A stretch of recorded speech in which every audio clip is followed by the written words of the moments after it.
Welcome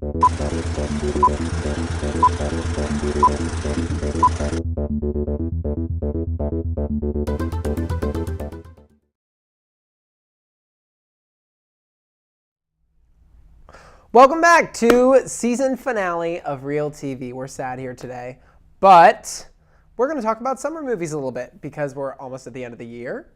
So, I mean, in terms of almost getting into the blockbuster season. So, what are you looking forward to? We're just going to talk about what we're looking forward to the most. Yeah, so. Definitely for me, Inside Out is what I'm looking forward to. That's the Pixar release for the summer.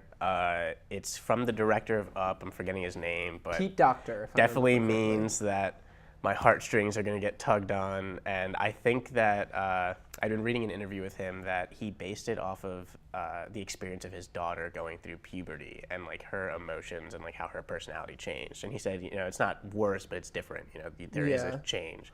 So we kind of see like we're going to see the inside of this girl's, you know, transition like into puberty, I guess, and how her emotions deal with that and her interactions. So like definitely an interesting Pixar movie, I think, and a very interesting theme. So I'm looking forward to that. And I think the story's going to be really great. The trailers look insane, like insanely good. And I don't think Pixar's had like a really great movie since Toy Story 3. Like Monsters Inc. was fun, Monsters U was fun, and I thought Brave was fun, except that stupid twist. I'm still not over that twist.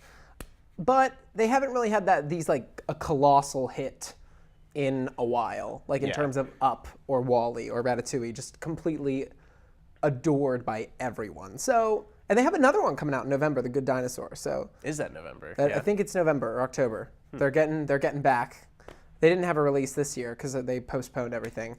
But yeah, my biggest looking forward to movie is easily Jurassic World, because Jurassic Park is to this day one of my favorite movies. I think as a kid, there was this excitement about actually seeing dinosaurs on the screen and being completely immersed and convinced. And I loved the characters. I loved the two kids, as annoying as they were, and Sam Neill and Laura Dern. And to this day, I still adore it. I'm wondering if they're going to have kids in this movie. I know like are. In the trailer, there's 2 kids in the trailer. How are they like? Do you know how they're related at all? I don't. Like, I think it seems a bit.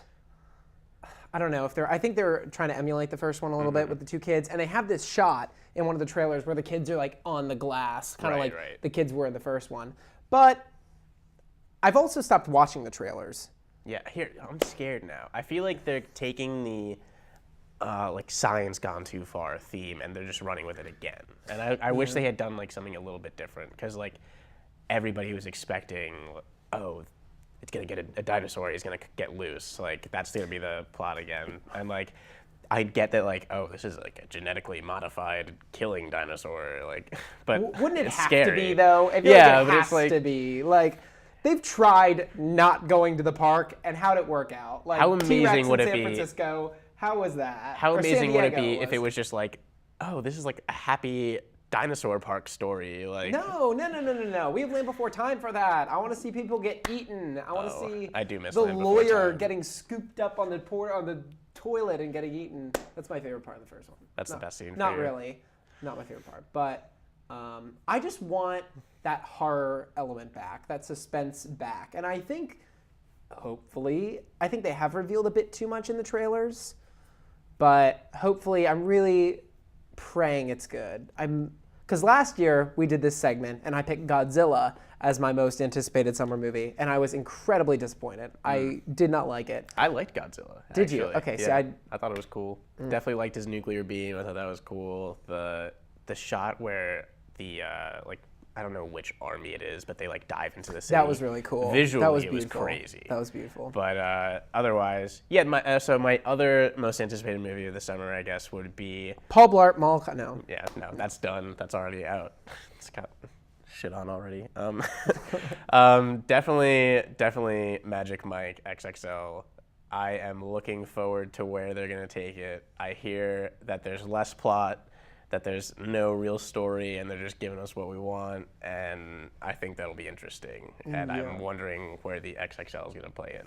Yeah, I am really pumped for it also, and I think I'm not the biggest fan of the first one, but what I do like is those dance sequences which are so fun. And I think everyone's coming back. Matthew McConaughey and obviously Channing Tatum and a couple other people. Yeah, I'm hoping that they, you were saying actually earlier that, that they might have been like conflicting themselves with their, this lifestyle is awesome, or this lifestyle is like, there's drawbacks, My problem with the first one, we were talking about this earlier, was that I think that they really show this lavish lifestyle of all these dancers and the drugs and like they kind of promote it as being this wonderful thing, but it's also this cautionary tale. So I think it kind of juxtaposes. So I'm hoping with this one, they just take it and kind of run with it, and they're like, you know what, let's just kind of show this ridiculousness. Yeah, just the dancing. That's all people really want. Yeah. So yeah, but my other choice, I'm gonna have to change it up. I was gonna say one thing, but now I want to just mention Mission Impossible: Rogue Nation, because I think we all forgot a bit Ghost about Protocol was amazing. And also, speaking of Brad Bird, who directed Ghost Protocol, Tomorrowland, just going to mix those together because they have nothing to do with each other, but I'm really pumped for those two, and I want to mention them both. Tomorrowland just looks great. In terms of talking about trailers that don't reveal a lot, Tomorrowland has revealed virtually nothing. They've shown a little bit of this fantasy other world and connections. And George Clooney narration. Ooh.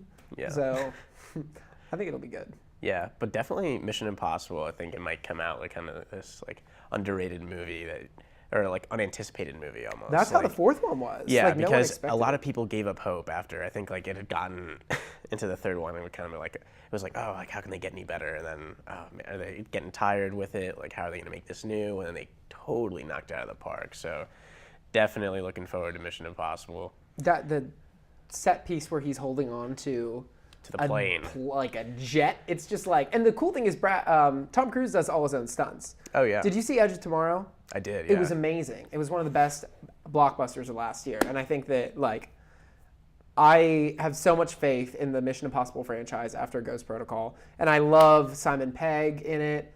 I'm not 100% sure if Jeremy Renner's coming back. Yeah, not 100% sure. I think he might be.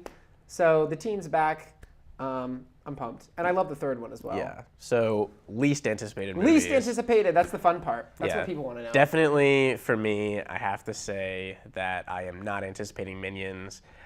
Coming off Despicable Me 2, I was I really liked the movie, but I was already getting a bit tired of like the already existing comedic dynamics. So I don't know how they're going to change it up and make the Minions new and fresh, but I feel like it's kind of like toy bait for DreamWorks right now. I think like my problem with I love Despicable Me 1 because I think it's like the heart for me comes from those three girls and their relationship with Gru. The second one kind of put them on the back burner a little bit and made it all about Gru and this new Kristen Wiig character, and they kind of stuffed the Minions were too much.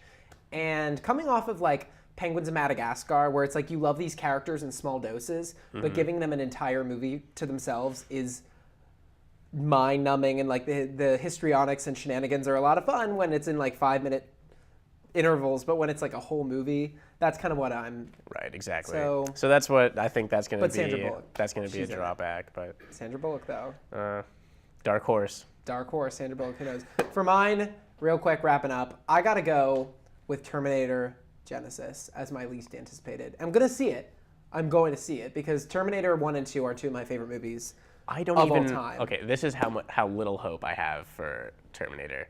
I don't even remember what the last one that came out was called. It was Terminator Salvation with Christian Bale, and it was horrible. It seemed like I know I watched it, but I remember nothing of it, so I know that it was almost not worth the time. So I'm thinking like unless they do something crazy, I know that they're bringing in Misa, the Dragon Queen, and she's is that Emilia Clarke, right? Yeah. She's Sarah Connor. Yeah, so. Maybe she could do something cool with the role, but I should be so excited for it. Like I should be just absolutely. They already dropped. Spoiler alert! They already dropped the "I'll be back" line of the movie. Yeah. Like in the trailer. And they had "Come with me." Sarah Connor opens the truck door. She's like, "Come with me if you want to live." I was like. It's like here. It's like here. This is what you're coming to see, and we're putting in the trailer so you know it's there because we want you to come see it. It's bull. I was so pissed at that because it's almost like self-deprecating. Like it's almost like, and then he's like, just wait, and he like dives into a jet or something, a helicopter. I was like, oh my god. There was this really nifty truck flip. I will give it that. On the bridge, there was this really cool stunt with the truck flipping, but and Jai Courtney is in it, I believe. Worst actor. Wait, he's in it. I might be mistaken. I'm pretty sure it's him. He was in Die Hard 5, which was also a cinematic crap storm. But Poor Die Hard. Yeah. Got some news coming up, so stay tuned.